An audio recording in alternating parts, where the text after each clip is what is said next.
En el tema de hoy de puertas dimensionales, en su parte número 46, vamos a proseguir con la temática que estábamos ya tratando últimamente.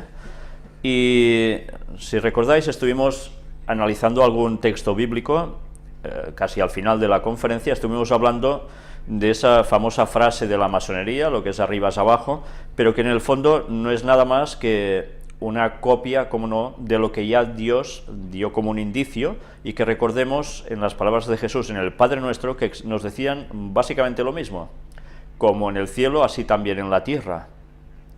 Por tanto, los plagios de Satanás ya vemos cómo funcionan, siempre copiando las cosas de Dios, y eso sí, tergiversándola para llevarlo todo a su terreno. Y estuvimos hablando en el último texto sobre Jesurún. Como quizás ahora no lo recordaréis, nosotros vamos a volver a poner el texto que se halla en el libro de Deuteronomio, capítulo 32, y no os voy a leer otra vez todo el texto, sino sencillamente voy a haceros una constatación. Mirad por detalles, el versículo 11 nos dice: como el águila que excita su nidada, revolotea sobre sus pollos, extiende sus alas, los toma, los lleva sobre sus plumas. Luego en el 13 nos dice: lo hizo subir sobre las alturas de la tierra. Y luego, avanzando un poco más, llegamos al punto donde ya nos habla en el versículo 15: pero engordó Jesurún y tiró coces, engordaste, te cubriste de grasa. Bien, como todo ya lo analizamos, ahora vamos a seguir precisamente con qué es Jesurún, porque aquí no nos da muchos detalles. Vamos a consultar la concordancia exhaustiva Strong, que es una magnífica concordancia, donde vamos a analizar una serie de palabras. Hoy vamos a analizar unas cuantas, para ver cómo, gracias al análisis de estas palabras en sus originales, nos van a dar una vislumbre aún más clara de todo el compendio de lo que hemos venido tratando hasta ahora. Aquí tenéis Yesurum, que significa, atención a los términos, recto, vertical, Jesurún. Y además nos dice que es otro nombre simbólico para Israel. Por tanto, tengamos presente que Jesurún, cuando se escribe, es una forma más poética de decir lo mismo que Israel. Pero mirad la consonancia de la palabra: recto, vertical. Si os habéis dado cuenta, esto nos va a ir centrando precisamente en todo lo que hemos venido hablando hasta ahora, de esta verticalidad que hay entre Orión y la Tierra, ciertos lugares sobre todo, y de la Tierra hacia el cielo. Pero vayamos viendo aún más cosas. Si recordáis el texto que hemos mostrado hace un momento de Deuteronomio 32, os he leído unos pocos versículos, he hecho un extracto, ¿no? Pues mirad, Altísimo, el Altísimo, Dios, venía en significación, en ese texto, al águila, que dice que con sus plumas los cubría, ¿no?, como polluelos. Por tanto, el águila es un emblema del Altísimo. Mirad una vez más como estuvimos mostrando en un anterior escrito, que precisamente nos hizo también un colaborador nuestro, donde aparecía el águila bicéfala. ¿Y qué significado tenía el águila? De poder, por supuesto, tipo imperio, ¿verdad? Pero que en el fondo es una significación de lo que es Dios mismo. Por tanto, no nos debe extrañar que Satanás también utilice, en este caso, águilas para decorar signos masónicos, de grados 33 y demás, para precisamente querer suplantar el papel de Dios. En el texto también nos hablaba de roca, y la roca bíblicamente, y por muchos textos que lo denotan, es Jehová, es Cristo. Y Cristo, evidentemente, como nos dice tantas veces los textos, es eso, la roca. ¿Pero roca de qué? ¿Cuál es la base del templo de Jerusalén? Era la roca. A partir de allí se construía todo el edificio. Pero además, si era el significado de Cristo, también evidentemente esta roca es la roca de nuestra salvación. Este es Cristo. Luego Jesurún nos dice el texto que engordó, pero recordemos que Orión también significa gordo, o grosor, o grosura. Mirad una vez más la correspondencia entre arriba y abajo. Si Jesurún era Israel y engordó, Orión nos habla también como grosura. Una vez más, el reflejo de lo de arriba está abajo. ¿Os extraña que finalmente se diga que eso es Tierra Santa? Por algo era. Pero después, bueno, el texto seguía hablando también sobre los sacrificios a demonios, no a Dios, y ya hemos visto cómo precisamente todas estas culturas paganas de la antigüedad y aún ahora, ¿qué siguen haciendo? Sacrificios a demonios, que en verdad, evidentemente, no es a Dios. Satanás siempre va plagiando, siempre va copiando, pero distorsionando para su terreno. Volvemos a la concordancia Strong, y aquí tenéis la palabra Jesurún, es la forma poética del nombre Israel. Si os dais cuenta, se citan 4 textos. La palabra aparece en Deuteronomio 32:15, aparece también en 33:5, en 33:26, y además, curiosamente, dice Dios de Jesurún, quien cabalga. Mirad qué terminologías van asociadas a todo ello. Y finalmente aparece en Isaías 44:2. Luego a la derecha nos hace una referencia del número donde esta palabra se cita y por tanto la buscas y allí encuentras sus significados. Pues ahora entramos en ese número, en ese 3484, sobre Yesurum, que nos sigue diciendo que es recto, vertical y que se aplica a Israel. ¿Lo recordamos bien? Pues vamos ahora a ver más detalles al respecto. Los textos donde aparece Jesurún. Deuteronomio 32:15 nos dice: pero engordó Jesurún y tiró coces. Engordaste, te cubriste de grasa. Entonces abandonó al Dios que lo hizo y menospreció la roca de su salvación. Ya vemos que nos está hablando que Israel había o haría que despreciar a la roca de su salvación, que era Cristo. Y lo vino haciendo durante tanto tiempo en la historia, que hacían sacrificios con la simbología de que Jesús vendría a morir por ellos, y cuando llega a suceder eso, pasan totalmente de Jesús, no lo quieren, lo rechazan, incluso lo matan. Pues bien, todo esto ya aparece en Deuteronomio 32:15, y además, mirad, engordó Jesurún y tiró coces, se cubrió de grasa, nos lo está diciendo como algo verdaderamente malo, despectivo. Goteará como la lluvia mi enseñanza, destilará como el rocío mi razonamiento, como la llovizna sobre la grama y como las gotas sobre la hierba. Mirad que en este versículo 2 del capítulo 32 de Deuteronomio nos hace también un paralelismo entre lo que Dios destila, la lluvia, el rocío, y que beneficia a la tierra. Pero ¿con qué lo compara él? Con enseñanza, razonamiento, para que todo produzca y vaya bien. Hemos dicho que Jesurún significaba vertical. ¿La lluvia cómo cae? ¿De canto, horizontalmente? No, evidentemente verticalmente. Siempre vayamos cogiendo los paralelismos, porque nos van a querer decir algo muy importante y lo iremos viendo a lo largo de este tema y en lo que viene sucesivamente. En Deuteronomio 33 vamos a leer los versículos 5, 8 y 13 y nos dicen: y fue rey en Jesurún cuando se congregaron los jefes del pueblo con las tribus de Israel. Ya vemos que allí fue un momento especial, se congregan, y además ¿quién? Los jefes del pueblo. Bueno, ya nos está diciendo que es un lugar importante, donde se van a tomar decisiones importantes con todas las tribus. Luego el versículo 8 nos dice: a Leví dijo: tu Tumim y tu Urim sean para tu varón piadoso, a quien probaste en Masá, con quien contendiste en las aguas de Meriba. Y nos va diciendo después: a José dijo: bendita de Jehová sea tu tierra con lo mejor de los cielos, con el rocío y con el abismo que está abajo. Mirad cómo aquí, cuando se habla de estas bendiciones sobre distintas tribus de Israel, aparecen dos cosas con palabras distintas, pero que tienen algo en común, y es el elemento líquido agua. Y una vez más, como destilando. Deuteronomio 33, 26 nos dice: no hay como el Dios de Jesurún, quien cabalga sobre los cielos para tu ayuda, y sobre las nubes con su grandeza.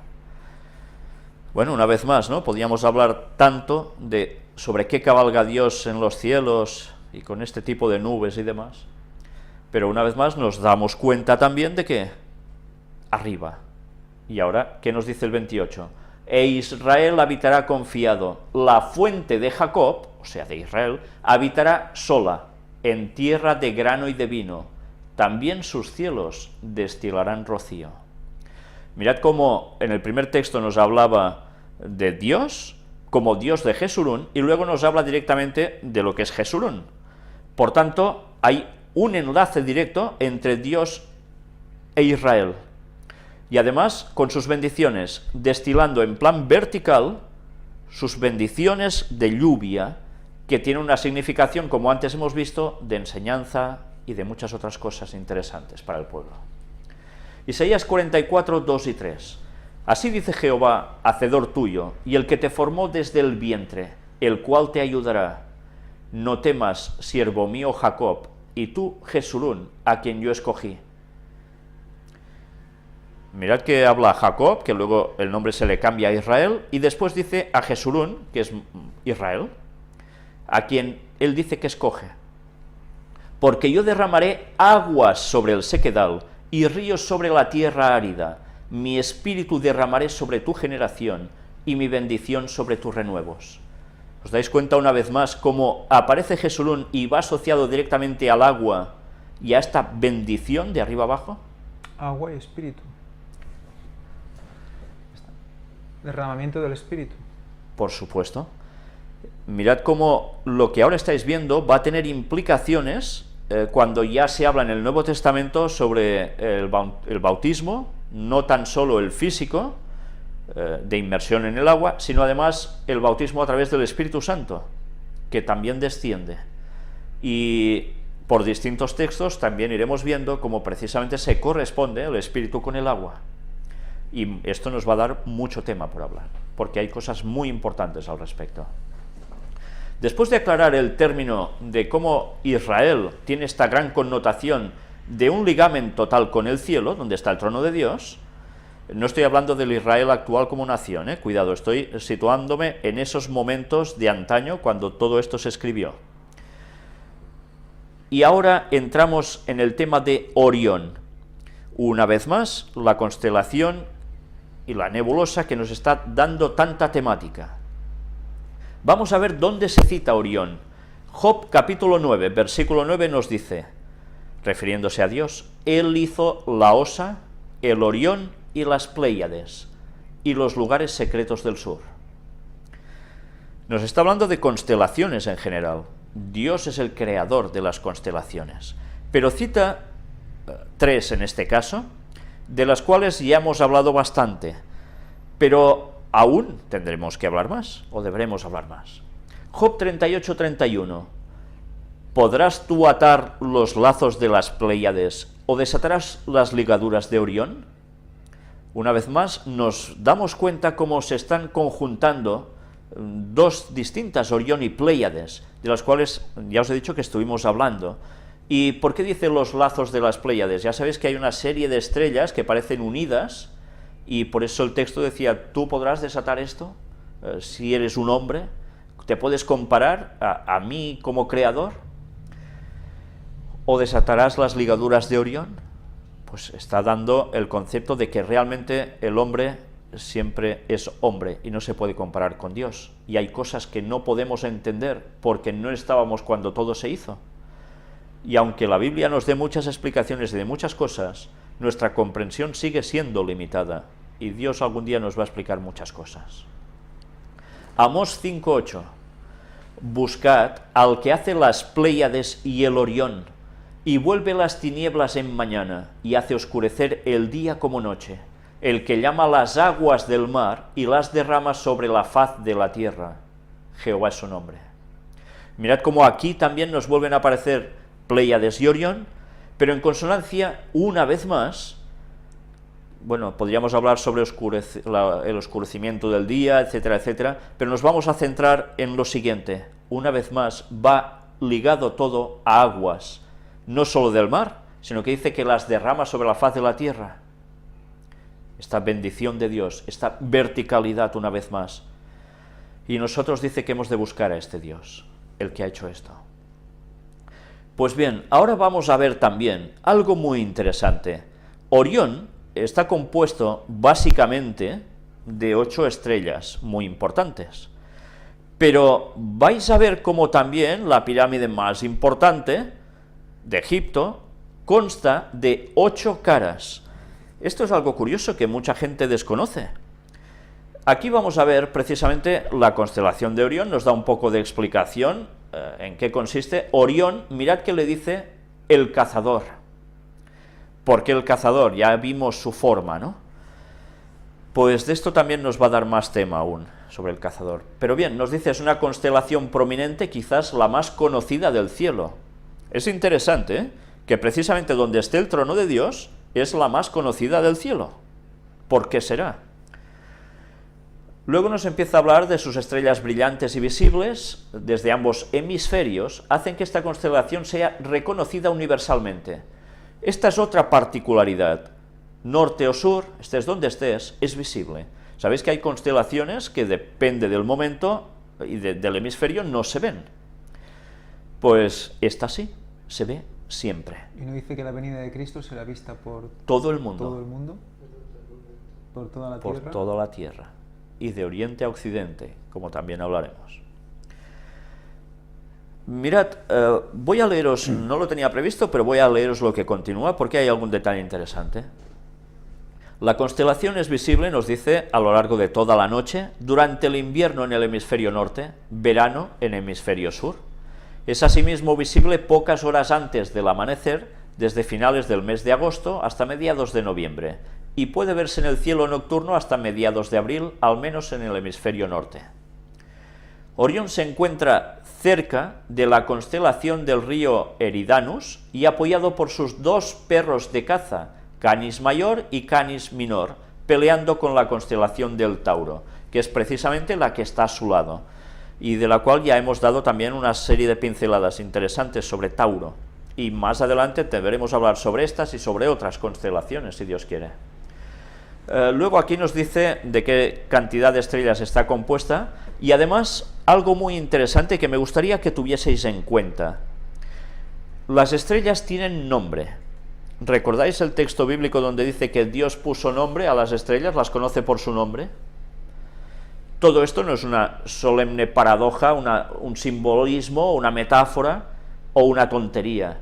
Es porque realmente, cuando hacemos un análisis de las palabras antiguas, o más antiguas que se conocen en el vocabulario humano, tanto en hebreo como en otras lenguas orientales, resulta de que las palabras que quieren decir o que describen la estrella, cualquier estrella de una constelación, de las que la forman, más importantes, tienen un significado y todas tienen un origen común.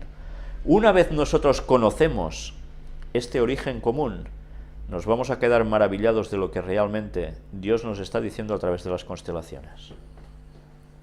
Una enseñanza alucinante. Y esto también lo mostraremos en su momento.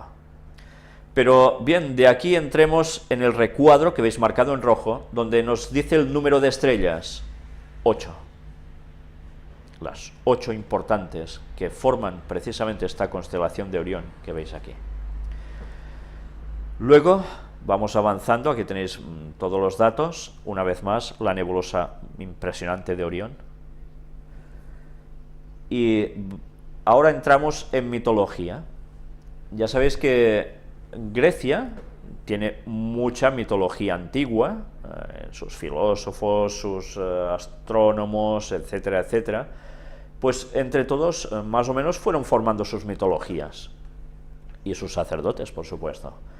Y vamos a ir dándonos cuenta, también al paso de conferencias, cómo la mitología griega no fue la primera en describir las constelaciones y su significado, aunque quizás son las que más nos han llegado a nosotros, sino que sencillamente hacían plagios y copia de lo que había antes, que alguien ya explicaba antes, y que sencillamente ellos tuvieron que adaptar a sus formas de creencia.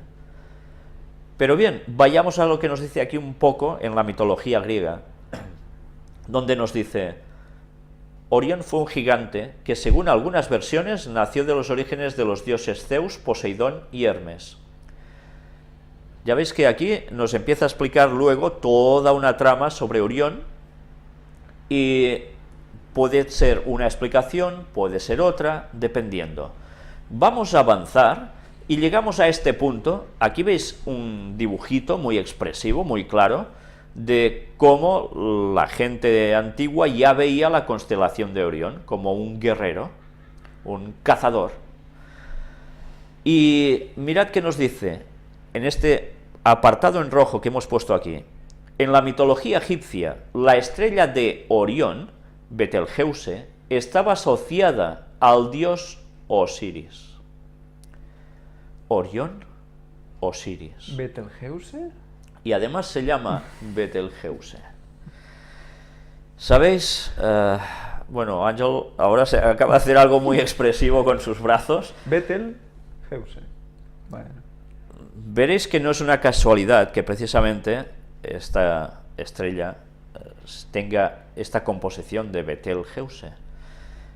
Hoy ya vais a ver algo si nos da tiempo a esto, pero si no, tranquilos, que ya lo iremos viendo.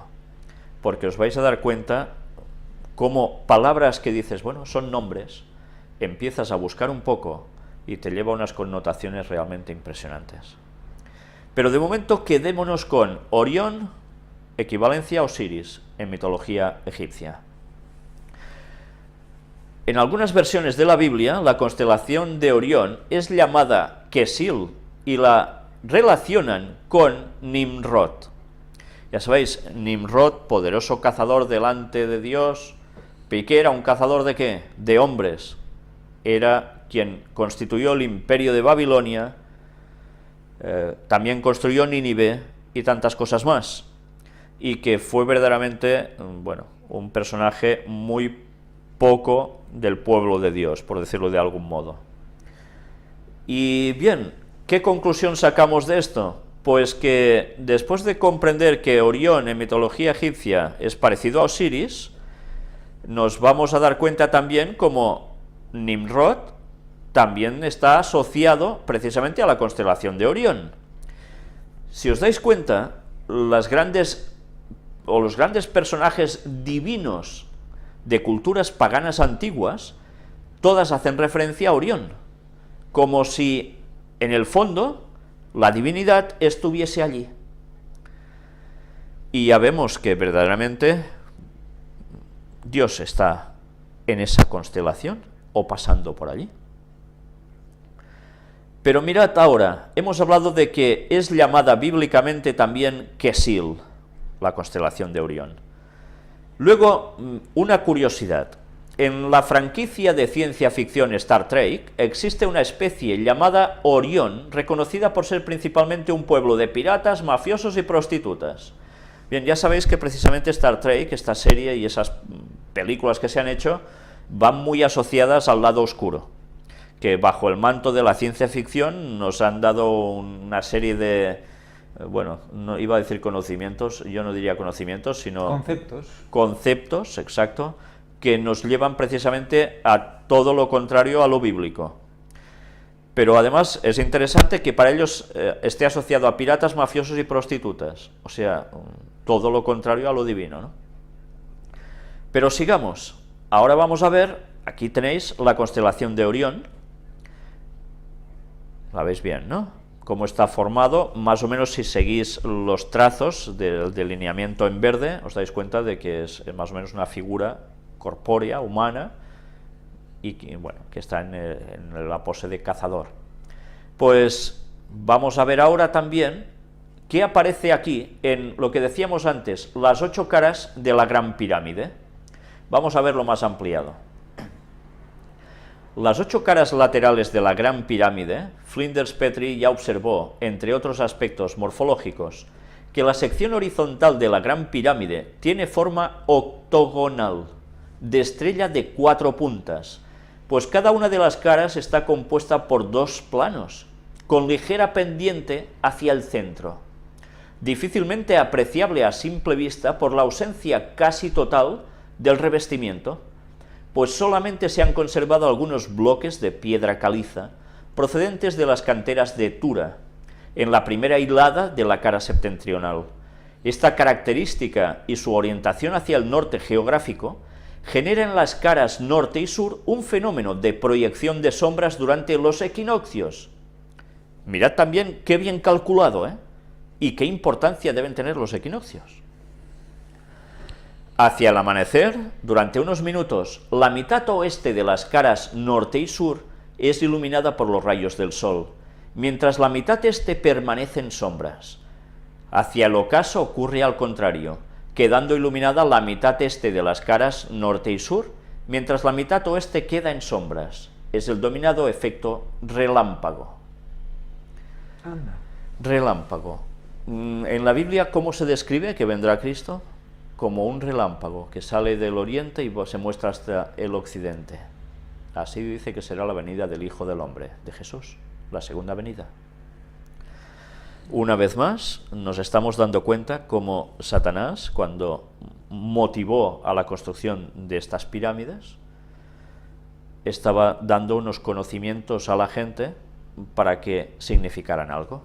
Y si él lo que intentará hacer es suplantar la venida de Jesús, ya podéis imaginaros que lo que estaba transmitiendo era una serie de conceptos que iban mucho más allá de simples matemáticas o equinoccios y ya está, sino que todo esto llevaba un complemento y un objetivo final, que era cambiar totalmente la creencia de lo divino para pasárselo a él, y así poder hacer el gran engaño final.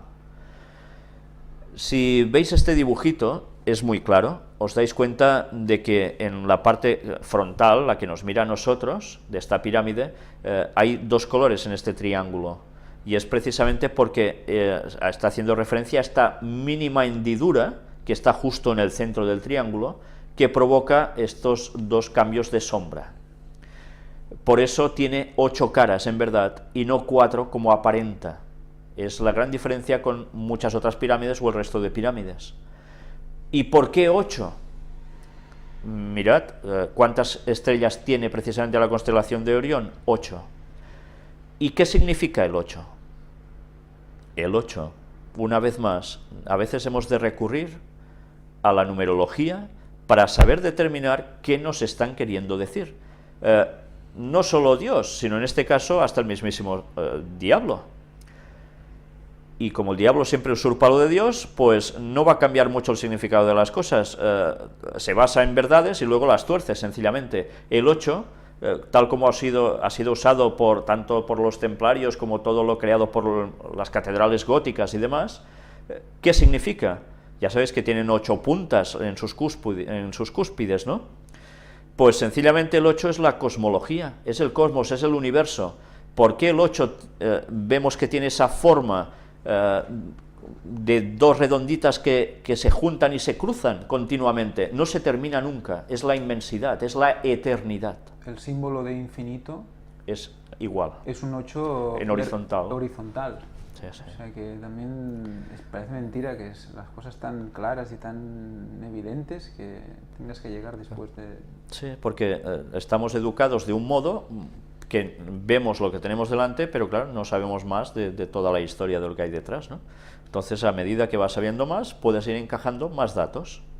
Esa es la ventaja, ¿no? Con el paso del tiempo vas viendo aún más cosas, y gracias a Dios, pues ahora nos estamos dando cuenta de que esta pirámide de 8 lados tiene una significación totalmente especial precisamente con Orión. Ya no todas las pirámides, ya sabéis esa forma que tienen como el cinturón de Orión, de la constelación, sino además esta mismísima pirámide, que ya vimos que, si recordáis, tenía una salida que encaraba precisamente a Sirio, ese perrito, ¿no?, del cazador, con todo lo que eso simbolizaba y significaba. Pues bien, ahora nosotros vamos a ver precisamente un vídeo donde se muestra la pirámide de 8 caras, Y es un vídeo de muchos años del famoso doctor Jiménez del Oso, que se hizo muy popular porque salía en programas de televisión española, cuando solo habían dos cadenas de televisión en España. Yo era un jovencito entonces, y el señor este hablaba siempre de asuntos misteriosos. Recuerdo que incluso un día habló del Arca de Noé, hizo un reportaje muy bueno al respecto, y bueno, después sobre todo se lo ha conocido porque hablaba más sobre el tema ovni, etcétera, etcétera. Pues bien, vamos a extraer una parte de este documental donde ya entonces él hablaba precisamente de esta pirámide de 8 caras. Entrémoslo. Ya Petrie, el sagaz mensurador de la Gran Pirámide, había observado que la cara sur de la construcción no era lisa, sino que estaba constituida por dos planos que formaban entre sí un ángulo de 27 minutos de arco. Él lo atribuyó a que por alguna razón técnica la capa de revestimiento del centro de la cara era más gruesa. Sin embargo, se equivocaba. La cara sur tenía esa concavidad por una razón muy concreta que descubrió André Pochant en 1935. La Gran Pirámide estaba construida y orientada de tal modo que señalaba los equinoccios y los solsticios. Al salir el sol, la arista de la derecha daba sombra a la media cara izquierda de la cara sur de la pirámide. La sombra avanza con rapidez hacia la derecha, como si fuera un velo que va descorriéndose, y deja iluminada esa media cara izquierda. Es un fenómeno breve que dura unos 20 segundos. Por eso André Pochant lo bautizó con el nombre de efecto relámpago. Después, durante 4 o 5 minutos, la cara sur de la Gran Pirámide permanece con media cara iluminada y media cara oscura. A la puesta del sol el fenómeno se repite al revés. A simple vista y sin coincidir con la fecha adecuada es difícil observar esa concavidad de la cara de la pirámide, pero cuando existían las losas de revestimiento, pulidas a espejo y pintadas de color rojo, debió ser un espectáculo impresionante.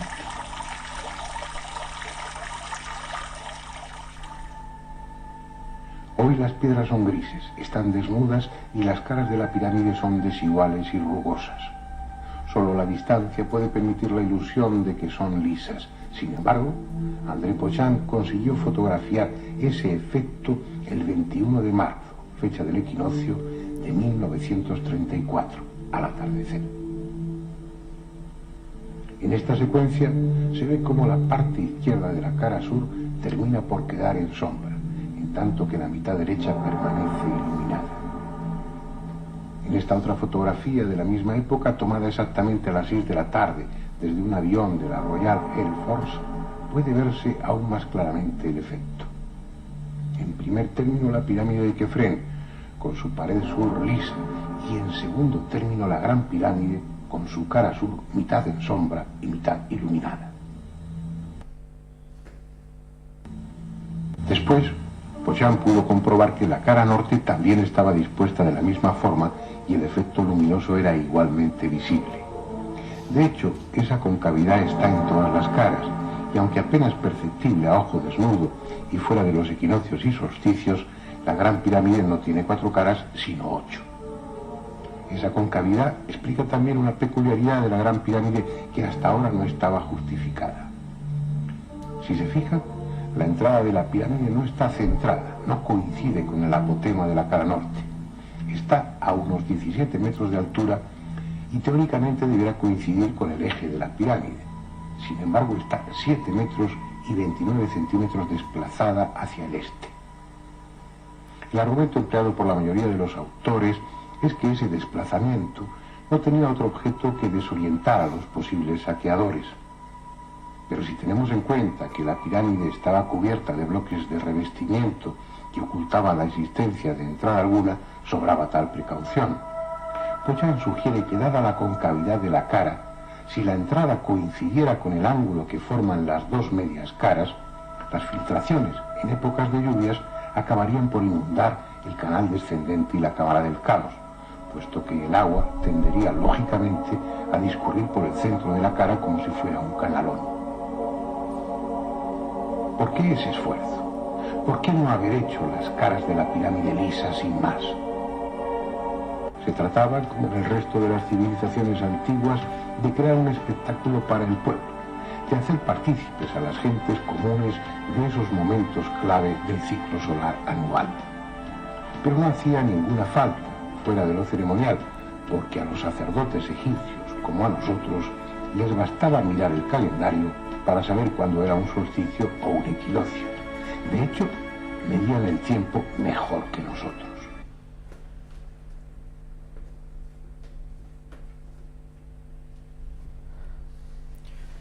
Pues habéis visto que él da la explicación de los equinoccios, por eso tiene 8 caras, aunque dice una vez más, reconoce de que claro, no hacía falta tampoco todas estas maravillas para el pueblo, porque los sacerdotes ya sabían bastante cómo funcionaba todo esto, pero evidentemente después de saber todo lo que sabemos, una vez más, miremos cómo esto no estaba en las otras pirámides, sino solo en la principal, que era precisamente la que más reflejaba lo que es Orión en sí.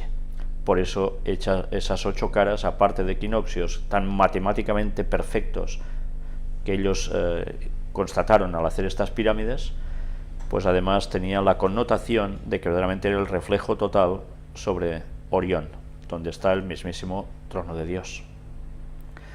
Y ahora vamos a ver otro vídeo, ya no habrá más por hoy, pero vamos a ver precisamente la cúpula versus pirámide. Vamos a entrarlo.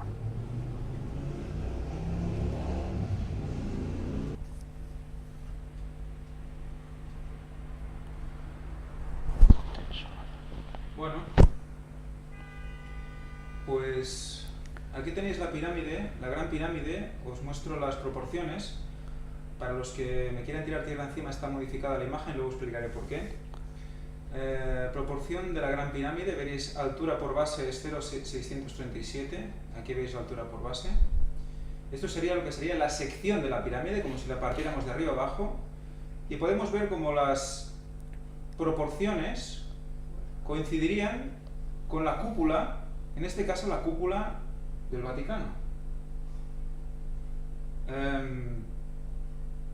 Como podéis ver,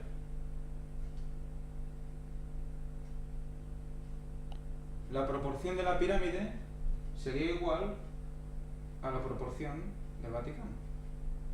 De la cúpula del Vaticano. Aquí veis la sección, que es lo que os comentaba. Luego os diré por qué está la foto modificada.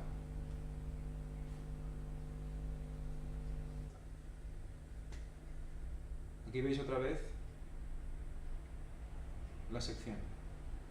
Aquí veis cómo está mirado desde arriba, tanto el círculo como la proporción de la pirámide vistas desde arriba estarían dentro de las mismas proporciones, puesto que la pirámide es totalmente cuadrada, aunque hemos visto que ahora que no es exactamente cuadrada sino octogonal. Pues nada, eso es todo. Bueno, pues como habéis podido ver, habéis oído un poco bajo porque, bueno, había un problema con los micros, pero en esencia tenemos que la primera imagen que habéis visto, que os he dicho que estaba modificada en el sentido de que si veis esta foto en internet y miráis, hacéis una foto a la pirámide desde la parte delantera o trasera o cualquier punto que queráis, como la pirámide viene hacia vosotros conforme va bajando, tenéis el tema de la perspectiva. Entonces nunca veréis la pirámide como si la partierais de arriba abajo. Si cogéis la pirámide, una pirámide de plastilina y la partís de arriba abajo y la colocáis y la veis recta, sería ese triángulo y la proporción de altura-anchura que os he presentado.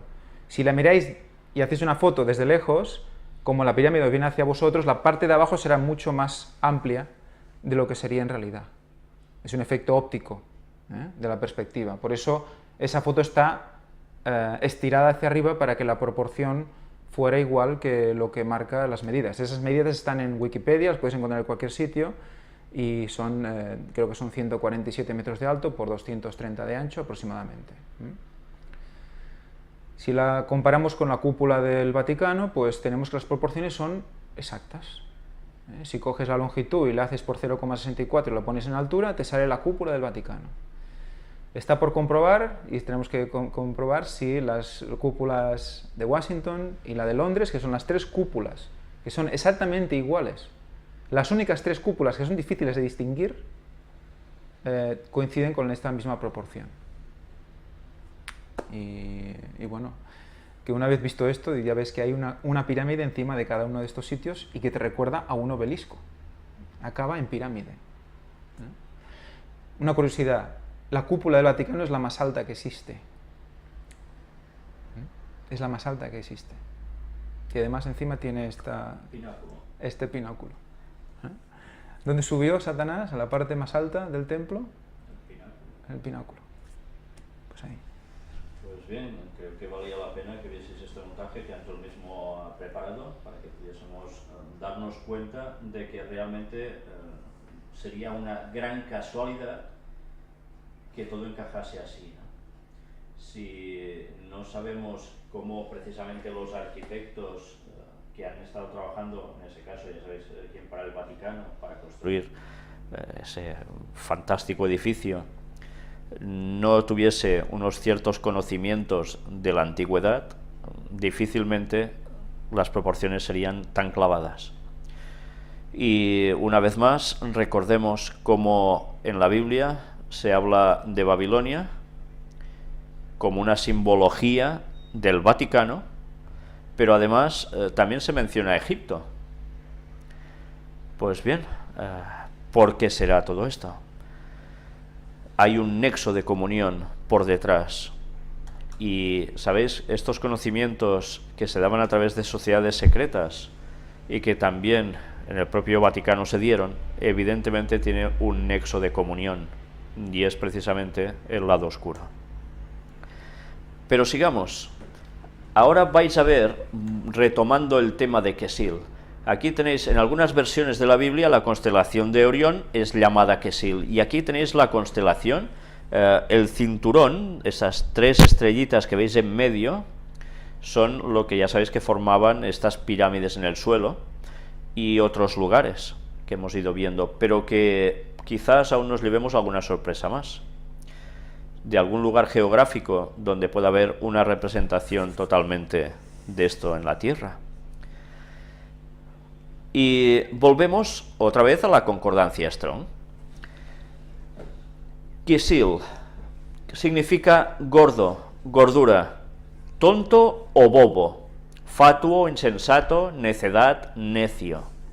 Ya habéis visto cómo precisamente Orión tenía esta connotación también, y que también estuvimos hablando del por qué se consideraba tonto o bobo Orión. Y bueno, eso ya lo vimos en su momento, pero por tanto Kesil nos está diciendo exactamente lo mismo. En este otro apartado, cuando ya se cita Kesil, nos dice que es lo mismo que en el anterior, y dice cualquier constelación notable, especialmente Orión, como robusta. Pero mirad qué acepción más, Orión, lucero.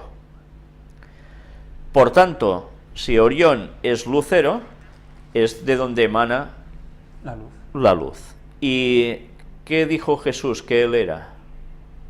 Pues la luz del mundo. Es la luz del mundo. Y nos dijo a nosotros que fuésemos ¿qué también? Vosotros sois la luz del mundo. Porque lo que él hacía, nosotros debemos transmitirlo también. Por tanto, mirad cómo la divinidad se conecta automáticamente con su pueblo. Era el Israel de antaño y es el Israel moderno, todo aquel que sigue a Dios en la tierra. Recordemos aquel símil que nos pone con la vela debajo de la mesa, que no puede estar el candelero debajo de la mesa porque la luz no llega a ningún sitio. Tenemos que coger el candelero y ponerlo encima de la mesa para que todo el mundo lo vea. Claro, siempre esa verticalidad, ¿eh? Y una vez más, Orión como robusta. Ya sabéis que hay un texto bíblico que, hablando Isaías, sobre una profecía mesiánica que se cumpliría en Jesús cuando naciera, le llamaba Padre Eterno, Príncipe de Paz, Dios fuerte. Al principio lo dice Dios fuerte, robusto. ¿Por qué? Bueno, Orión tiene esa connotación. Luego en la acepción que veis abajo, Kesil dice que es lo mismo para la anterior, pero Kesil también dice que es un lugar en Palestina. Así en el cielo. El cielo, la tierra, arriba, abajo. Otra forma de escribirlo es con Q, Kesil, no con K. Y aquí vemos Kesil extraído del Wiki Cristiano, donde nos dice este diccionario bíblico: Kesil, tal vez necio o tonto o gordo, lugar en el sur de Judá, según se cita en Josué 15:30, no identificado, puede ser el lugar llamado Betuel. Quedaos con estos nombrecitos, porque dentro de poco vais a verlos un poco desglosados también. Y también Betul en Josué 19:4. Dos típicos querubines asirios, los guardianes de ciudades, palacios y templos, en el proceso de su excavación en Khoshsabat, en Irak. Esto también es una acepción de Kesil. Mirad una vez más cómo ya para los antiguos asirios tenía una significación de querubines. ¿Y los querubines dónde estaban originalmente y dónde están? Al lado de Dios. Por tanto, una vez más, la palabra nos da una connotación directa con el cielo, donde está el trono de Dios. ¿Por qué el arca tenía esculpido, el arca de la alianza, del pacto, tenía esculpido querubines? Porque allí se manifestaba la gloria de Dios, como símbolo de lo que hay en el cielo, Dios y a su lado, querubines. Pues nos está dando una vez más la connotación de que lo que es aquí es allí. Pero luego vamos a ver ahora con detalles todas estas otras palabras que aparecen aquí como Betuel y Betul, lo que dice que son lugares a veces un poco inciertos y que incluso el nombre puede variar, pero significar lo mismo. Vamos a ver Betul, que ya veis son palabras hebreas. Dice otro nombre para Betuel, que aparece en este otro texto, en Josué 19:4. A veces una letra desaparece con el paso del tiempo, pero nos está hablando de lo mismo. Y ahora vemos también aquí Betuel, ya veis, del hebreo Betusel, probablemente hombre, filiación, casa, templo de Dios, o morador en Dios. Por tanto, mirad qué connotaciones ya nos está diciendo esta palabra. Filiación, casa, templo de Dios, o morador en Dios. Luego nos da también el nombre de Betuel como de alguien en concreto que existió, era hijo de Nacor y su esposa Milca, era sobrino de Abraham y padre de Labán y de Rebeca. Y en el punto número 2 nos dice, lugar en la región sur de Judá perteneciente a los simeonitas, tal como aparece en 1 de Crónicas 4:30, llamado Betul en Josué 19:4. Fue posiblemente a este lugar donde David envió parte del botín capturado de los amalecitas después que ellos hubieron saqueado Siclac. La forma en Betel, o la forma Betel en este pasaje se puede deber a la pérdida de una letra W en el nombre, en el texto de 1 de Samuel 30:27. Es posible que el Kesil de Josué 15:30 sea otro nombre del mismo lugar. El sitio no ha sido identificado. Pero luego nos dice también, véase, Betel. Pues nosotros ahora vamos a ver en la concordancia que ya hemos visto antes, Betul. Aquí nos dice, si miráis la parte de abajo, el número 1329, Betul, un lugar en Palestina, y si miráis la acepción de arriba nos dice Batá, que todo es ligado a lo mismo, desolación, desierto. Por tanto, Betul, es decir, es Betuel. Betuel, es decir, Betul. Desolación, desierto, todo esto que va ligado a estas palabras también, nos debería hacer pensar en que antes hemos leído un texto donde decía que Dios iba a derramar algo, aguas sobre los sequedales. Todo siempre va unido, la bendición divina sobre ciertos lugares de la tierra, muy concretamente, porque allí hay el pueblo de Dios. Y aquí veis precisamente más apartados sobre Betuel, ya veis que nos da referencias, destruido de Dios. Betuel, nombre de un sobrino de Abraham y de un lugar en Palestina, Betuel, y Betul, un lugar en Palestina. ¿Os dais cuenta que continuamente estamos moviéndonos en lo mismo? Pero ahora entramos en esta acepción. Ya sabéis que Betel es una palabra compuesta. El es la forma corta, bueno, es una forma también de Dios, pero mirad que nos dice, fortaleza, como adjetivo poderoso, especialmente el Todopoderoso, pero que se usa también con cualquier deidad.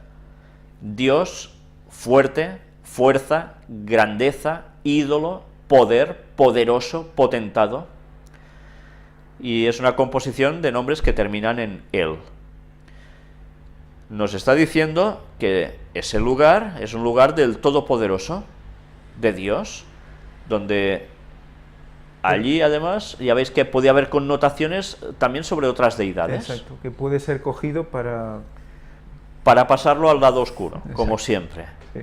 Y luego ya iremos viendo el porqué de todo esto. Por tanto, Orión es igual a Kesil, y Kesil es igual a Betuel. Y Betuel significa hombre, filiación, casa, templo de Dios o morador en Dios. Y Betuel es similar a Betel. Y ahora mirad también esta acepción, el Beit El, que significa el Dios de Betel, el Betel, título dado a un lugar consagrado por Jacob, el Betel. Jacob ya sabéis que luego pasa a llamarse Israel. Y aquí vemos también otra clarificación del diccionario bíblico sobre Betel. Casa, templo de Dios, como Betuel. Aldea cananea originalmente llamada Luz.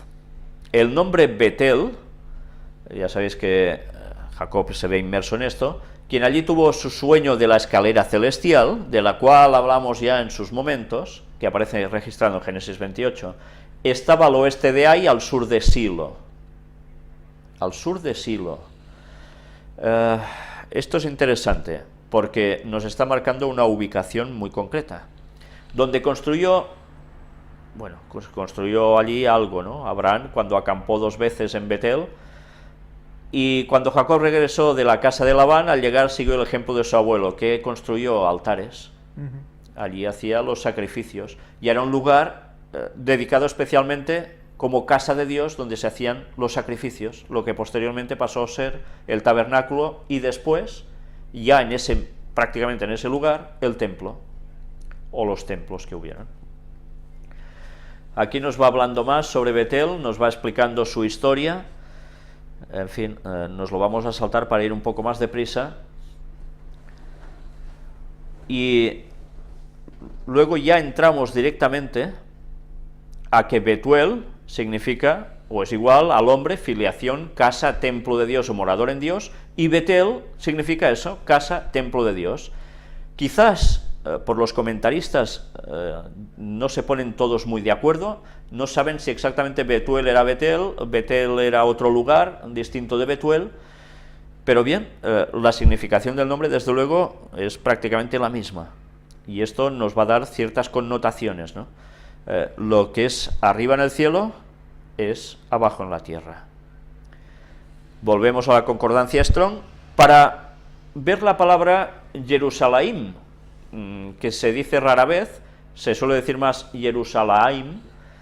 ¿Y qué es todo esto? Ya os lo podéis imaginar. No hace falta ser muy listo para darse cuenta de que es la forma de decir Jerusalén. En alusión a sus 2 colinas principales, el verdadero apuntar, por lo menos de la primera lectura, parece ser, esa excepción. Y luego nos dice, fundado en paz, Jerusalén o Jerusalén, capital de Palestina, Jerusalén que todos conocemos actualmente. Y diréis, ¿y esto qué tiene que ver ahora? Pues miremos las acepciones que nos va diciendo allí, para poder consultar, ya veis 33-84, 79-99, vamos a ir viendo las conexiones de estas palabras entre ellas, con sus raíces, y hará, ¿qué significa la palabra Jerusalén proviene de esta raíz, de yará. ¿Y qué significa? Pues fluir como agua. Interesante, una vez más vemos la connotación del agua, como llover, ¿no? Colocar o lanzar una flecha, disparar. ¿Y qué es Orión? ¿No es el cazador? Y curiosamente Jerusalén está teniendo los mismos conceptos. Luego nos sigue diciendo apuntar, destacar, como si señalando con el dedo, enseñar, a saetear, abatir. Interesante, abatir. ¿Sí? Ángel nos quiere decir algo. Sí, pero me ha venido ahora. Esta es la misma base. ¿Recuerdas lo de lluvia temprana y tardía para el tema de la venida de Cristo? Sí. Pues es la misma raíz para lluvia temprana. ¿Por qué será? Es la de tardía y temprana. ¿Te acuerdas que había dos significados diferentes? Sí. Pues es la raíz de temprana. Recuerdo este significado. Además era saetear. Bien, todo esto que ahora no entenderéis nada de lo que está diciendo Ángel es porque hay una serie de connotaciones que también analizaremos en su momento cuando tratemos el tema de la fecha de la venida de Cristo, si es que la hay. Pues bien, cuando hablemos sobre eso entenderéis lo que ahora él acaba de decir aquí. Pero bien, decíamos que significa saetear, abatir, arrojar, derribar, dirigir, echar. Recordemos que Orión, que es el cazador, ¿con quién tiene una pelea? Con Tauro, donde hay las Pléyades. Pero luego nos sigue diciendo enseñador, enseñar. ¿Y Jesús cómo era llamado? Rabí, maestro. Erigir, flechero, hundir, instruir, lluvia, maestro, manifestar, mostrar, poner, saciar, seña, tirar. Vamos, básicamente todas estas palabras se podrían cumplir perfectamente en el Mesías. Todas.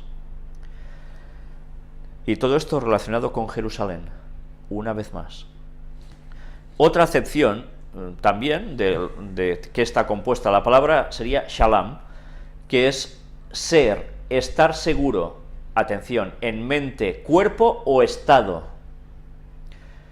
Mirad cómo ahora vamos a ir asociando esto a todo lo que estuvimos tratando sobre glándula pineal. Ya veis por un lado de que shalom también puede significar todo esto.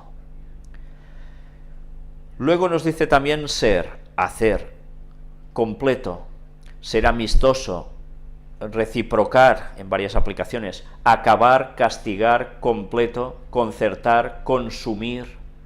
Mirad cómo todas estas palabras, una vez más, se podrían aplicar a la vida del Mesías. Dar el pago, pero no solo a la vida del Mesías en la primera vez, sino también en su retorno. Porque de esto vais a ver que nos van a hablar las constelaciones. Esto lo veremos también en su momento. Dar el pago, evidentemente ya os podéis imaginar qué connotación, ¿no? Cuando Jesús vuelva. Devolver el qué. ¿No va a devolver a la humanidad la vida eterna? Escoger. Poner todo otra vez en orden. Escoger. ¿Qué escogerá? ¿A quién? A sus elegidos, los que lo siguen. Hacer enmiendas otra vez. Ofrecer, pacífico, pagar el daño. Bueno, es que las connotaciones son tremendas. Hacer paz. A ver, shalom. Shalom, del término paz. Viene de shalom. Tienes paz también. Claro. Próspero, quemar, recompensar, resarcir, restitución, restituir, retribución, retribuir, terminar, tributar, vengar, volver. Todo. Restituir todo. es redención. Y vengar. ¿Por qué dice vengar? Bueno, no. La venganza es mía, dicen. Más texto, claro, el texto no puede ser, es clarísimo, ¿no? Mía es la venganza, dice Jehová, que no nos hemos de vengar nosotros, y ya lo va a hacer Él en su momento, para hacer justicia tal como toca. Pues mirad cómo todas estas palabras van ligando exactamente con todo lo que hemos venido tratando. ¿Y todo dónde está ubicado? ¿Ya lo ves? ¿En qué tierra? En Palestina. Pero ahora hablemos sobre otra cosa que también hay allí. Jardén, que desciende, Jardén, río principal de Palestina, ¿que cuál es? El Jordán. Y que desciende. Antes hemos hablado de agua, verticalidad, como la lluvia. Pues el Jordán, la misma significación. ¿Y qué sucedió en el Jordán? Jesús es bautizado en las aguas, pero ¿qué desciende sobre él? El Espíritu Santo. Mirad cómo connotaciones que parecían que, bueno, estas palabras una aislada de aquí, otra de allá, no nos aclarábamos en poderlas conjuntar de algún modo. Todo está saliendo automáticamente. Y el río que desciende. Claro, el río que desciende, es que... A ver hasta dónde. Sí. Bueno. Yarat, otra acepción, la raíz primitiva de descender hacia abajo, convencionalmente, a una región más baja. ¿Qué hizo Jesús? ¿De dónde vino? ¿No dejó los cielos para venir aquí? Bueno, más claro no puede ser, a una región más baja. Luego nos dice como la playa, una frontera, el enemigo. ¿Dónde iba Jesús? Iba a tierra enemiga, porque el diablo se ha hecho príncipe de este mundo. Caer. ¿Quién cayó? Satanás, ¿no? ¿No fue arrojado aquí también? Llevar abajo, en todas las aplicaciones arriba, abajo, abatir, apartar, bajar, caer, conducir, correr, dar, dejar, derramar, derribar, derramar. ¿Sabéis? Es que, claro, con Ángel, como llevamos mucho tiempo juntos tratando estos temas, cuando decimos según qué palabra, enseguida es que ya las orejas se nos ponen automáticamente en radar. Derramar. Una vez más, todo esto nos lleva a recordar cuando Jesús derramó el qué por nosotros en la cruz, su sangre y el agua. Y ahora entenderéis cómo todo además va cerrando con lo que Ron Wyatt encontró, el famoso, o bueno, yo diría poco famoso, que debería haberlo sido mucho más con todo lo que ha llegado a encontrar este hombre, ya por desgracia fallecido, pero que gracias a Dios tenemos mucho de lo que él dejó, y que sencillamente está corroborando todo lo que estamos mostrando, que este hombre de equivocado no iba absolutamente en nada. Y más que veremos aún, cuidado, más que veremos aún. Derribar, desarmar, descendencia, descender, descolgar, deshacer, despeñar, echar, entrar, fluir, ir, al lado, levantar, llevar, marchar, meter, profundidad, quitar, sojuzgar, traer, venir. Todas estas palabras, todas cabrían en Jesús. Y bueno, yo lo que te comenté el otro día, pensar en cómo esto significa que el río que desciende, que todas las connotaciones son de Cristo, derramar su sangre y agua, y yo no solo pienso en Josué, cuando atraviesa el Jordán y el arca. Recordemos que Josué es el mismo nombre en el fondo que también quiere Jesús. Que también quiere decir Jesús, y tiene conciencia.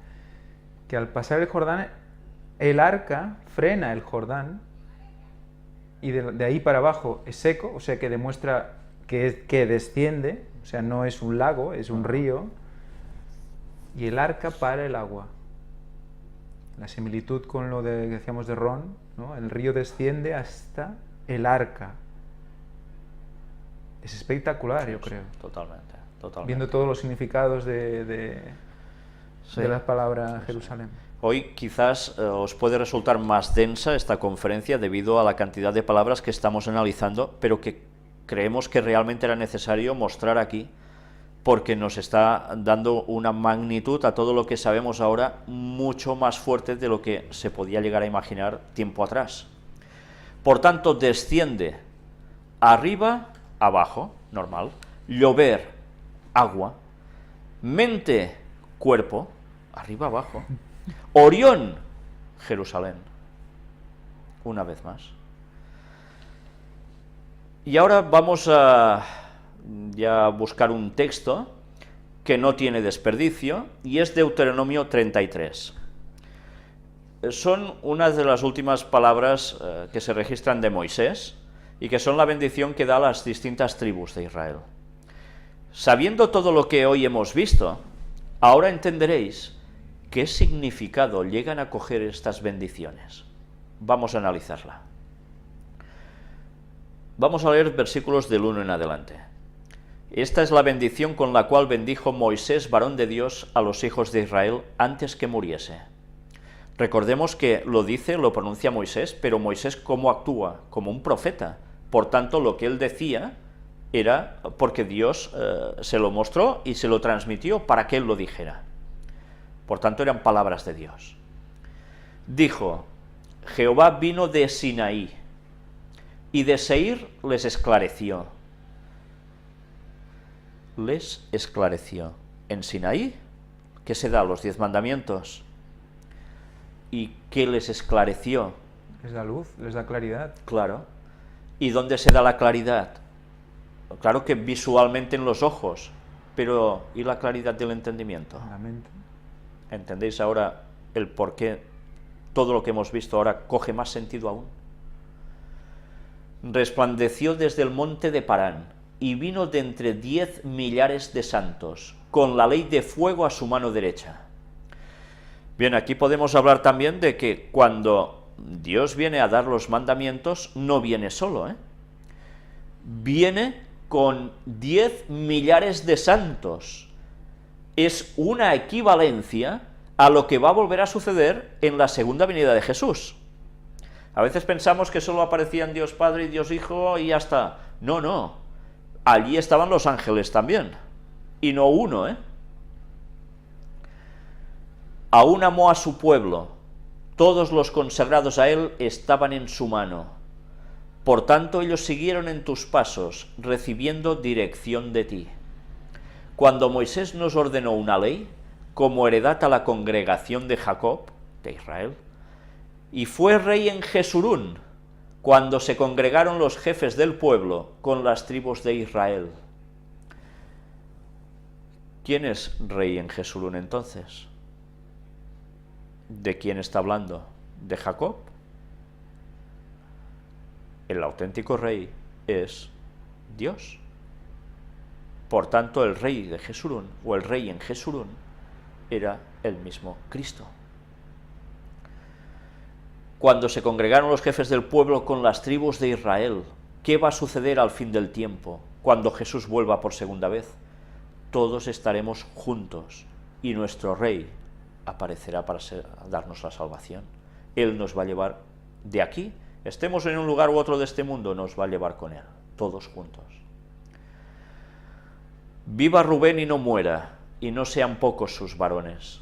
Y esta bendición profirió para Judá, dijo así: Oye, oh Jehová, la voz de Judá, y llévalo a su pueblo, sus manos le basten, y tú seas su ayuda contra sus enemigos.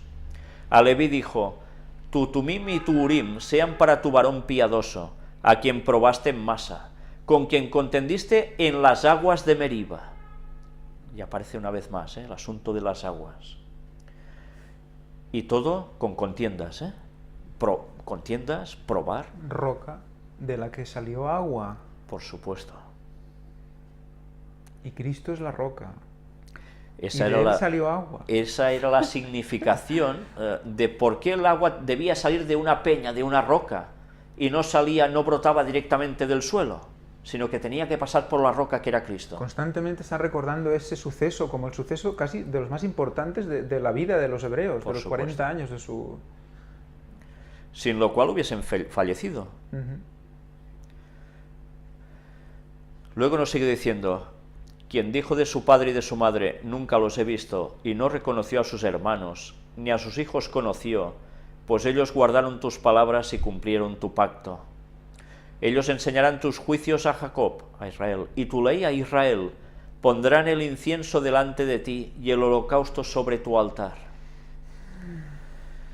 Esto es fuerte, porque nos está hablando de un grupo que son los que deberían trabajar especialmente para hacer algo por el pueblo de Israel. Y Y bueno, y a nivel gráfico, ellos enseñarán tus juicios a Jacob y tu ley a Israel. Pondrán el incienso delante de ti, Israel, y el holocausto sobre tu altar, Israel, Jacob. ¿Nos acordamos de la simbología del templo que mostramos el otro día, donde Jacob estirado, su cabeza era el lugar santísimo? Donde se hacían... Y donde se ofrece el incienso, Claro. delante de ti, y el holocausto en los pies, en la zona, bueno, en el altar del sacrificio. sacrificio, sí. O sea que nos está corroborando lo que dijo el otro día el texto judío, y nos está corroborando que Jacob estaba representado en el templo, Totalmente. Totalmente. solo en un versículo. Ahora ya veis que podríamos estar deteniéndonos prácticamente en cada frase por las connotaciones que llega a tener. Bendice, oh Jehová, lo que hicieren, y recibe con agrado la obra de sus manos. Hiere los lomos de sus enemigos, y de los que lo aborrecieren, para que nunca se levanten. Sigue diciendo del 12 en adelante. A Benjamín dijo: el amado de Jehová habitará confiado cerca de él. Lo cubrirá siempre, y entre sus hombros morará. Entre sus hombros morará. Si recordamos una vez más las características de la comparación entre el templo y el cuerpo, ¿dónde estaba el arca de la alianza donde se manifestaba Dios? En el lugar santísimo. Si lo comparábamos con un cuerpo, entre hombro y hombro, ¿qué tenemos? ¿La cabeza? La cabeza. Y vimos como el arca precisamente estaba puesta en el lugar donde correspondería a la cabeza, y allí se manifestaba la gloria de Dios. En el arca, pero también ¿dónde entonces? En nuestras mentes. Por eso la glándula pineal. Por eso el mundo satánico ha cogido lo mismo que Dios sabía y que el pueblo de Dios deberíamos saber, pero lo ha desviado totalmente a su terreno, para variar, claro. A José dijo: bendita de Jehová sea tu tierra, con lo mejor de los cielos, con el rocío y con el abismo que está abajo. Sabéis que cuando se habla de abismo normalmente se habla de profundidades de agua. Con los más escogidos frutos del sol, con el rico producto de la luna, con el fruto más fino de los montes antiguos, con la abundancia de los collados eternos. Una vez más, ya veis, montes, collados, eternos. Nos está dando una perspectiva mucho más allá de lo que hasta ahora podíamos entender por ciertos lugares. Y con las mejores dádivas de la tierra y su plenitud, y la gracia del que habitó en la zarza, venga sobre la cabeza de José. ¿Sobre la cabeza? Claro, sobre la cabeza de José. No dice sobre el corazón, No, es que no, es muy interesante. sobre la cabeza. Y sobre la frente de aquel que es príncipe entre sus hermanos. Ah, venga. ¿Dónde se habla siempre el tercer ojo en la frente, ese que se pone en los hindús? ¿Por qué? Si Satanás solo ha hecho que coger las cosas de Dios y plasmarlas en sus modos de hacer. Y la placa de oro del turbante del sacerdote. Que era La justo. diadema, esa corona que el sumo sacerdote del pueblo de Israel llevaba, que decía santidad a Jehová. Santidad a Jehová. En el Por tercer tanto, como siempre, vemos las cosas de Dios y cómo Satanás lo refleja hacia su lado y le da la vuelta y media a las cosas para llevar a la gente a su terreno. Como el primogénito de su toro es su gloria, y sus astas como astas de búfalo, con ellas acorneará los pueblos juntos hasta los fines de la tierra. Mirad, ¿qué hay al lado de la constelación de Orión? El toro, Taurus. Como el primogénito de su toro. ¿Quién es Jesús? El primogénito, el unigénito, Hijo de Dios. Pues esto es lo que iba a hacer. Porque luego se habla de esa connotación de sacrificar toros y que ciertas divinidades que simbolizaban a Satanás fueran un toro. ¿Y por qué el pueblo de Israel hacía esos sacrificios así? Como siempre, no es más que suplantar las cosas de Dios. Ellos son los 10 millares de Efraín y ellos son los millares de Manasés. Del 18 en adelante nos dice: a Zabulón dijo: alégrate, Zabulón, cuando salieres, y tú, Isacar, en tus tiendas. Llamarán a los pueblos a su monte, allí sacrificarán sacrificios de justicia en su monte. Por lo cual chuparán la abundancia de los mares, una vez más, agua, y los tesoros escondidos de la arena. A Gad dijo, bendito el que hizo ensanchar a Gad, como león reposa, y arrebata brazo y testa. León, una vez más, ya sabemos la significación, también para Dios, pero cómo no, Satanás también se lo aplicó, ¿no? Y Jesús, bueno, los textos bíblicos que nos decían que Satanás también, ¿qué hace? Como león rugiente andando, buscando a quien devorar. Escoge lo mejor de la tierra para sí, porque allí le fue reservada la porción del legislador. El legislador es Dios. Y vino en la delantera del pueblo. Con Israel ejecutó los mandatos y los justos decretos de Jehová. Adán dijo, Dan es cachorro de león que salta desde Basán. A Neftalí dijo, Neftalí saciado de favores y lleno de la bendición de Jehová, posee el occidente y el sur. Y del 24 en adelante, a Aser dijo, bendito sobre los hijos sea Aser, sea el amado de sus hermanos, y moje en aceite su pie. Hierro y bronce serán tus cerrojos, y como tus días serán tus fuerzas. No hay como el Dios de Jesurún, quien cabalga sobre los cielos para tu ayuda, y sobre las nubes con su grandeza. ¿De dónde? Desde el cielo, cabalga. Bueno, más claro ya no se puede ser, ¿no? Con todo lo que hemos visto, cada vez que se ha manifestado Dios, al menos tal como aparece en la Biblia también, ¿no? El eterno Dios es tu refugio, y acá abajo los brazos eternos. Mirad, una vez más, el eterno Dios es tu refugio, Dios donde está en el cielo, y acá abajo los brazos eternos, sus brazos eternos, los que nos amparan. Tierra, una vez más, cielo. La coordinación es total. Él echó de delante de ti al enemigo y dijo, destruye, e Israel habitará confiado, la fuente, una vez más, de Jacob, de Israel, habitará sola, en tierra de grano y de vino, también sus cielos destilarán rocío. Bienaventurado tú, oh Israel, ¿quién como tú, pueblo salvo por Jehová, escudo de tu socorro y espada de tu triunfo? Así que tus enemigos serán humillados, y tú hollarás sobre sus alturas. Sobre sus alturas. O sea que el enemigo también tiene alturas imitando al amigo. Como siempre. Hemos ido viendo cómo las manifestaciones demoníacos y tantos cultos que se han hecho, y él lo pedía a Satanás, que fuese en las cimas de los montes.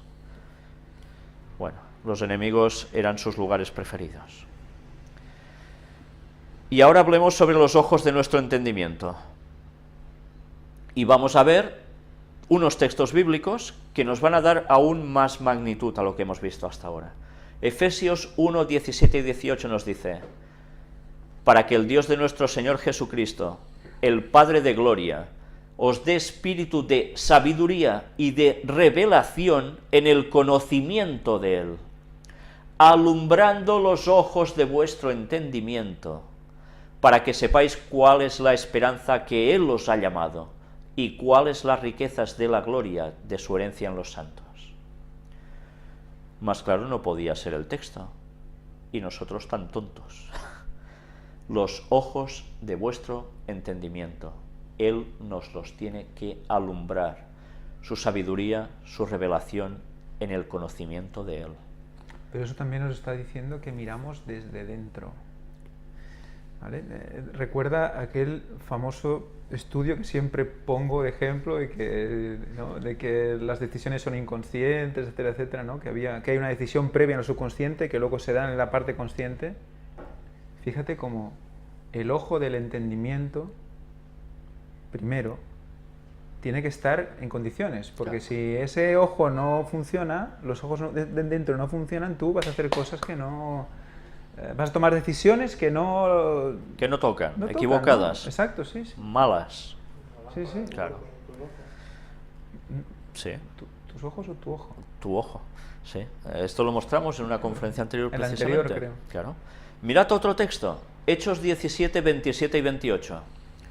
para que busquen a Dios, si en alguna manera, palpando, puedan hallarle, aunque ciertamente no está lejos de cada uno de nosotros.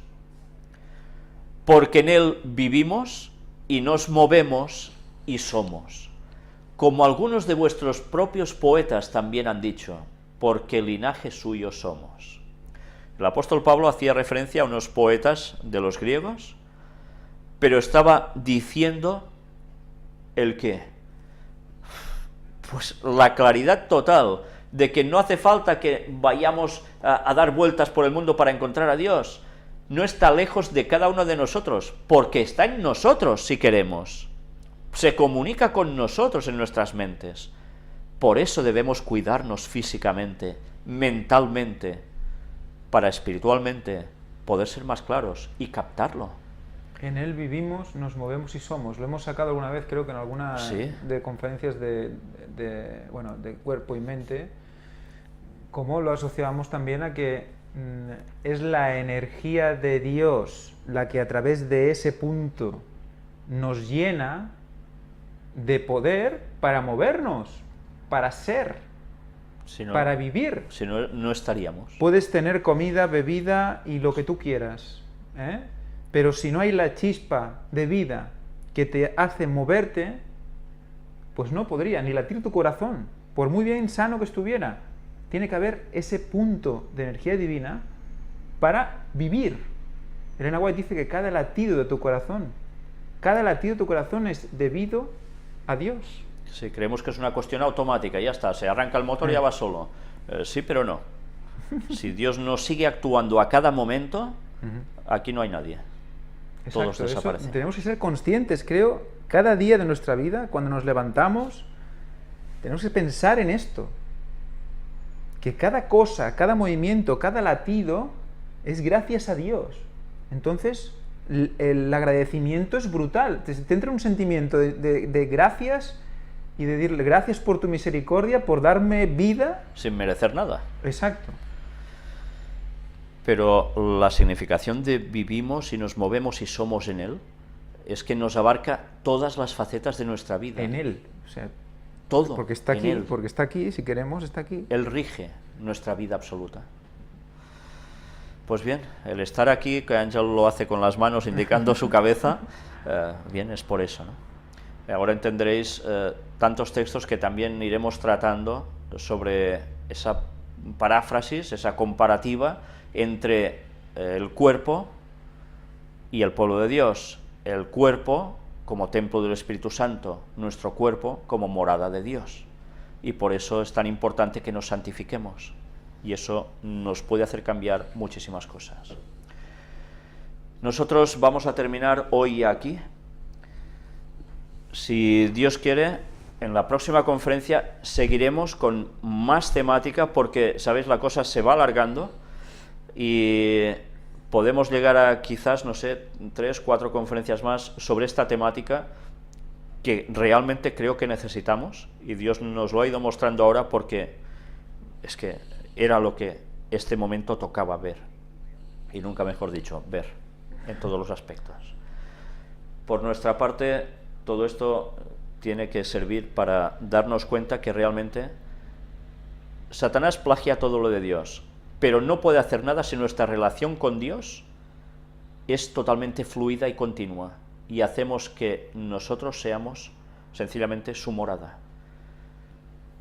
Todos, en definitiva, venimos a ser donde la gloria de Dios se puede reflejar. Somos, en cierto modo, esa arca de la alianza, que la Iglesia Católica dice que es la Virgen María. Toma. Curiosamente, no. Donde Dios se manifiesta es en su pueblo. ¿Y por qué debemos ser santos? ¿Y qué es ser santo? Pues es estar apartado para Dios, para un uso santo. Y una cosa santa, que era, fijaos que cuando Jehová se aparecía, les decía, descálzate, porque el lugar que estás pisando, tierra santa es. Y allí no podían hacerse bobadas. Eso era una cuestión santa. Nosotros debemos ser así, santos. Es que tenemos un mini trono en Puesto nuestra mente, físicamente. Sí. Un mini trono, una mini arca, con la pineal puesta encima, como si Dios estuviera igual que en su templo, Él sentado en su trono, y tenemos un mini, como un conector sentado en un mini trono. Ostras, es que... Por eso no hace lo falta mismo. templo. No, exacto, ya tenemos el templo. Porque ya el templo, somos el templo claro. de Dios. Es que todo Otra cuadra. cosa es que tengamos lugares donde congregarnos, llamémosles iglesias, o quizás puede ser una casa o en el campo, donde hay 2 o 3 congregados en mi nombre, dice Jesús, allí estoy yo. Pero, desde luego, todas las connotaciones que esto está mostrándonos es realmente impresionante, ¿no? Pues bien, os dejamos con estas palabras para que meditemos y nos demos cuenta de que realmente nosotros debemos dar nuestros pasos, porque si nosotros no ponemos de nuestra parte, todo lo que estamos hablando y lo que hemos mostrado a través de tantas conferencias y temáticas de predicación, como estudios bíblicos profundos, no nos va a servir de nada. Y que tengamos claro que hemos de empezar a saber diferenciar ya claramente las cosas de Dios de las cosas del diablo, porque a veces la línea es tan delgada que es fácil caer en el otro lado. Y si el Espíritu Santo no nos ilumina, lo tenemos mal, realmente mal. Por eso busquemos a Dios siempre. ¿Quieres añadir algo, Ángel? No, yo creo que está todo dicho. Pues entonces, hasta la próxima, si Dios quiere.